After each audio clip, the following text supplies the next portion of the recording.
തീർത്തേക്കാം പാപത്തിന്റെ സന്തതി. അതോടെ തീർന്നല്ലോ. എന്നിട്ട് എനിക്ക് വിടുചോടെ ഞാൻ പറയുന്ന കേക്ക്. മാറിച്ചോടെ വിടുചോടെ.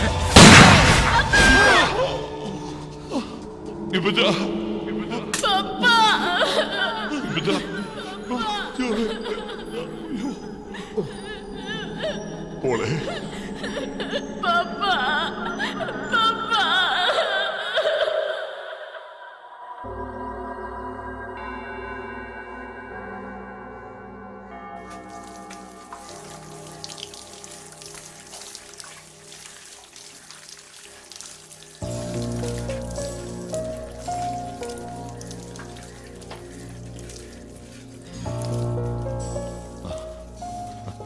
ഒരു പ്രോപ്പർ അഡ്വക്കേറ്റിനെ, അതായത് എഫിഷ്യന്റായ ഒരാളെ വെച്ച് കേസ് വാദിച്ചില്ല ചേട്ടൻ എന്നാ കേട്ടത്. ഈ ജീവപര്യന്ത ശിക്ഷ സത്യത്തിൽ മേടിച്ചെടുക്കുകയായിരുന്നു എന്നും പറഞ്ഞു. വക്കീലൊക്കെ ഉണ്ടായിരുന്നു. രക്ഷപ്പെടണമെന്ന് എനിക്ക് തോന്നിയിട്ടില്ല എന്നുള്ളത് നേരാ. എന്തിന്? അതൊരു കയ്യബദ്ധമായിരുന്നില്ലേ? അതും ആ കുട്ടിയുടെ ജീവൻ രക്ഷിക്കാൻ. അതിനല്ല അയാളെ കയറി പിടിച്ചത്. ഈ പച്ചൻ എനിക്ക് വെറും ഒരു ഫ്രണ്ട് ആയിരുന്നില്ല സർ, കൂടെ പിറന്നവനായിരുന്നു. എന്ത് അബദ്ധത്തിന്റെ ആയാലും ഞാൻ കൊന്നതല്ലേന്നുള്ള ഈ MC പോൾ, അയാളുടെ മൊഴി ശരിക്കും ഐവിറ്റ്നസ് അയാളായിരുന്നില്ലേ? നെഞ്ചുപൊട്ടി ഈ പച്ചൻ താഴെ വീണപ്പോ പോളേന്നാ ഞാൻ വിളിച്ചത്. അവൻ വാ തുറന്നത് ഈ സംഭവ സ്ഥലത്ത് അവൻ ഉണ്ടായിരുന്നു എന്ന് പറയല്ലേ എന്ന് പറയാനായിരുന്നു. Political image. ഇലക്ഷൻ ഡിക്ലെയർ ചെയ്ത സമയമായിരുന്നു. അയാളുടെ മുന്നണിയുടെ ഊഴമാണ് വരുന്നത്. മന്ത്രിസഭയിൽ അയാൾക്ക് സ്ഥിരം റവന്യൂ ഡിപ്പാർട്ട്മെന്റ്. അതിലും വലുതല്ലോ എന്റെ നിരപരാധിത്വം തെളിയിക്കൽ. പിന്നെ ആ കുട്ടിയുള്ളത് അതിനെ വിസ്തരിച്ചു. പാവം, അമ്മയെ അപ്പൻ കൊന്നു, അപ്പനെ ഞാൻ കൊന്നു. അതിനെ കൊണ്ട് പറയിപ്പിച്ചെടുത്തത് അങ്ങനെയായിരുന്നു. അപ്പോ ഈ 10 വർഷത്തിനിടയിൽ ഒരിക്കൽ പോലും പരോളിന് ശ്രമിച്ചില്ല അല്ലേ? ഇല്ല, കോട്ടയത്തിന് പോവാൻ മനസ്സനുവദിക്കുന്നില്ല. ഈപ്പച്ചന്റെ പ്രസൻസ് ഇല്ലാത്ത ആ പട്ടണത്തിൽ അവിടെ പോയി ഞാൻ എന്നാ ചെയ്യാനാ? ഇത് വളരെ കോയിൻസിഡന്റലാണ് സാർ ഈ കഥകളൊക്കെ ചോദിക്കാൻ കണ്ട ദിവസം. ഇന്ന് ആഗസ്റ്റ് 23. 10 വർഷം മുൻപ് ഈ ദിവസം നടക്കേണ്ടിയിരുന്ന ഒരു വിവാഹം ഉണ്ടായിരുന്നു.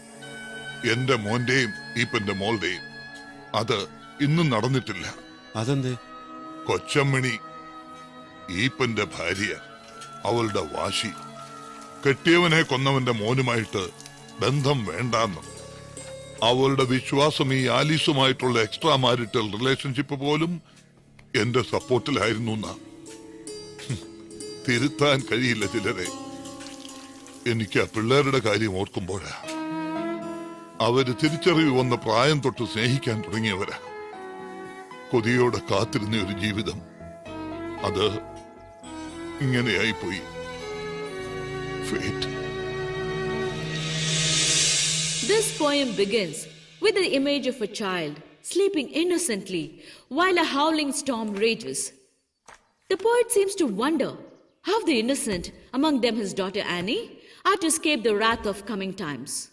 He seems to suggest that it is very difficult for them to escape it. A great gloom is on his mind. Violence is raging nature.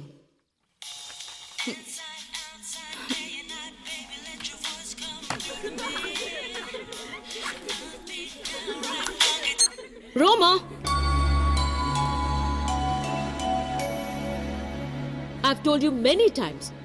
ഇനി ഒരിക്കൽ കൂടി ഇത് ചെയ്യുവാന്നേ ഓർത്തോ. പിന്നെ നീ ആ ഫോൺ കാണുകയല്ല. Mind it. Sorry, ma'am. Sit. So, violence is raging nature. Whose phone is that? It's yours, ma'am.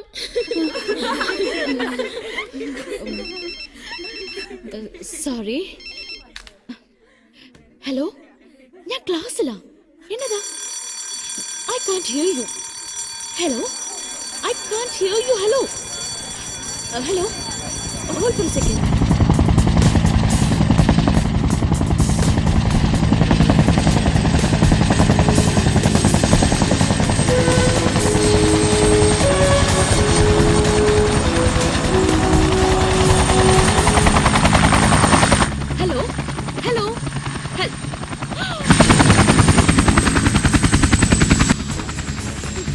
Jesus, ഇവരിത് എന്നാ ഭാവിച്ചോണ്ടോ?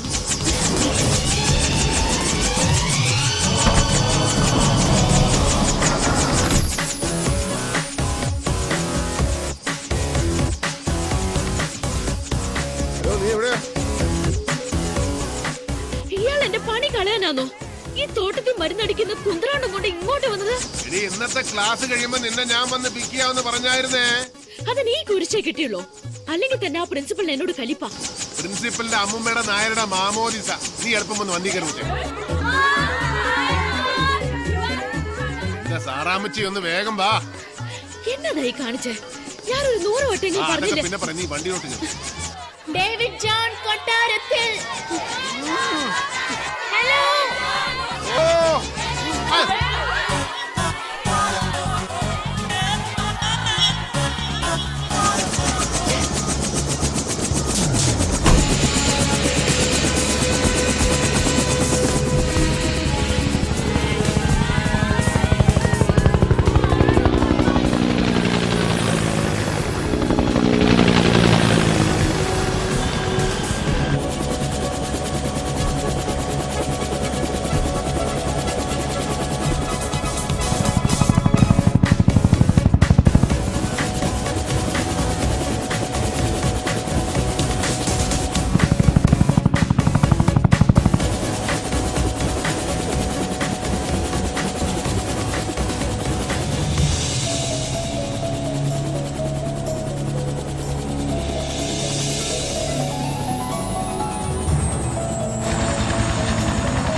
Wow!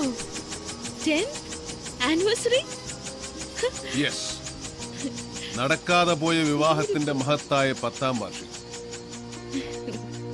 എടാ സുവേ, നടക്കാതെ പോയ വിവാഹത്തിന്റെ വാർഷികം, പിറക്കാതെ പോയ കുഞ്ഞിന്റെ നൂലുകെട്ടി, ഇതിന്റെ ഒക്കെ വല്ല കാര്യമുണ്ടോ എന്റെ സാറാന്റിയെ? സമയം കളയാതെ കൊളാബറേറ്റ് ചെയ്യാൻ നോക്കരുതോ? യോഗമാണ് മകനെ സുഗു, യോഗം.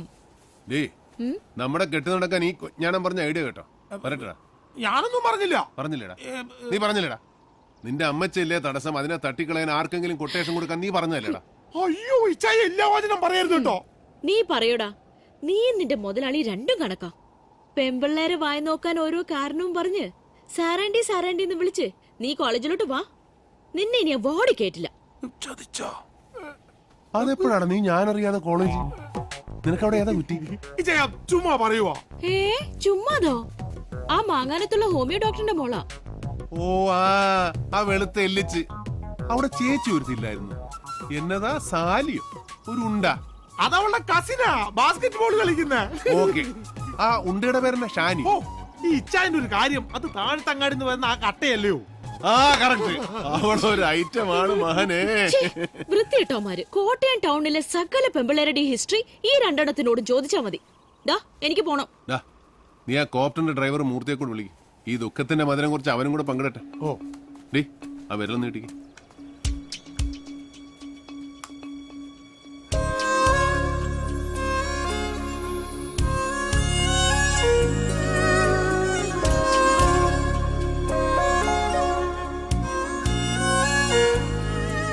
ഈ കാണിക്കുന്ന ചില ത്രില്ലും തമാശകളും ഒക്കെ ഉള്ളൂ. ബോറടിച്ച് തീരുന്ന ജീവിതമാണ്.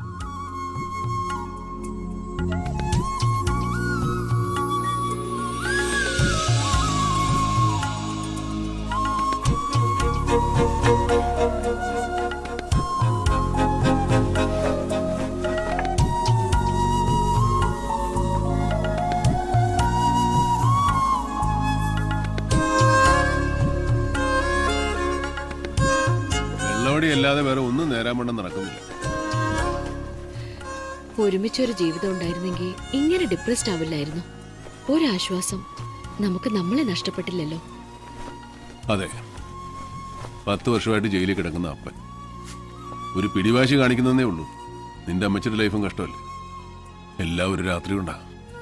ആനി 9-ാം വയസ്സിലാ 2 മരണങ്ങൾ കൺമുന്നിൽ. അവളുടെ കാര്യമാണ് എനിക്ക് പറയാനുള്ളത്. നമുക്കൊന്ന് പോയി കാണണം അവളെ. ഹോസ്റ്റലിൽ നിന്ന് 2 തവണയായി വാർഡൻ വിളിക്കുന്നു.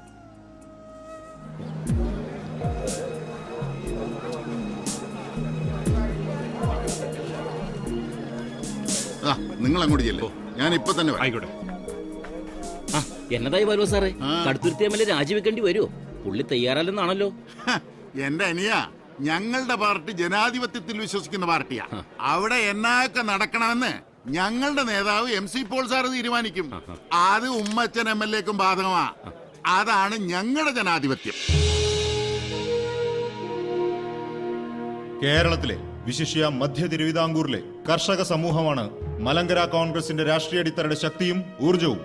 ആ സമൂഹത്തിനിടയിൽ പാർട്ടിയുടെ അന്തസ്സിനും ആത്മവീര്യത്തിനും ക്ഷതമേൽക്കും വിധം ഒരു ആരോപണം പടർന്നിട്ടുണ്ടെങ്കിൽ അതാര് തന്നെയായിരുന്നാലും സ്ഥാനമാനങ്ങൾ ത്യജിച്ച് സർക്കാർ നടത്തുന്ന ഏത് അന്വേഷണത്തിനും തയ്യാറാവണം.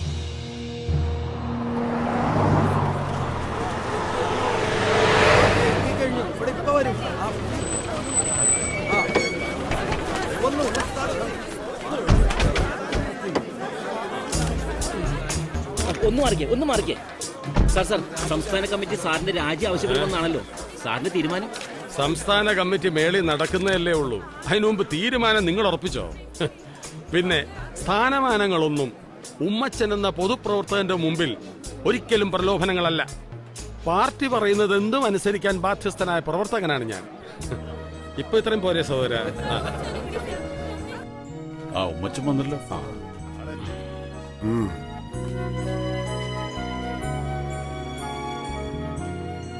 കടുത്തുരുത്തി MLA-യും പാർട്ടിയുടെ പടക്കുതിരയുമായ ശ്രീ ഉമ്മച്ചന്റെ മേലാണ് വാഗമണ്ണിൽ നടന്നതായി പറയപ്പെടുന്ന ഭൂമി കയ്യേറ്റത്തിന്റെ ഉത്തരവാദിത്തം പോലീസും മാധ്യമങ്ങളും റവന്യൂ വകുപ്പും ചാർത്തിയിരിക്കുന്നത്.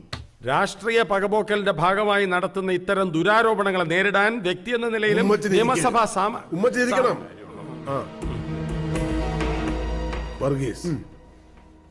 ഈ അവസരത്തിൽ പാർട്ടി ശ്രീ ഉമ്മച്ചന്റെ MLA സ്ഥാനം സംരക്ഷിക്കുകയാണോ വേണ്ടത്, അതോ പകരം ആ പദവി ഉപേക്ഷിക്കുകയും ഉമ്മച്ചൻ ഒരു സാധാ പൗരനായി അന്വേഷണത്തെ നേരിടുകയുമാണോ വേണ്ടത്? ചെയർമാന്റെ തീരുമാനത്തിന് വിടുന്നു. എനിക്ക് പറയാനുള്ളത് കൂടി ബഹുമാനപ്പെട്ട ചെയർമാൻ. ഭൂമി കയ്യേറ്റവുമായി ബന്ധപ്പെട്ട് ഉമ്മച്ചന്റെ പേര് ബന്ധപ്പെടുത്തിയത് കേവലം രാഷ്ട്രീയ പകപോക്കലാണെന്ന് പറഞ്ഞ് രക്ഷപ്പെടാൻ നമുക്കാവില്ല.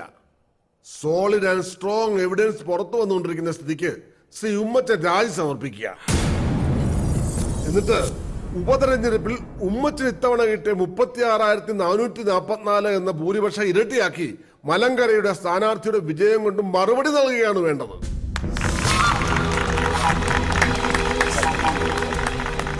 യോഗം ഊണ് കഴിഞ്ഞേച്ച് തുടരും.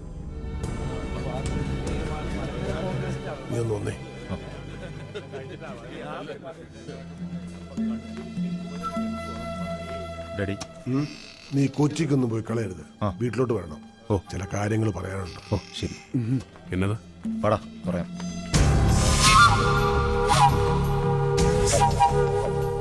എന്നെ ചടിച്ചേച്ച് ഉപതെരഞ്ഞെടുപ്പിൽ ഇളയമോൻ ബെന്നിയെ കടുത്തുരുത്തി നിർത്താനാ കളവന്റെ പ്ലാൻ. നടക്കുകയല്ല പോൾ സാറേ, ഉമ്മച്ചൻ നടത്തിച്ച് തരികയില്ല.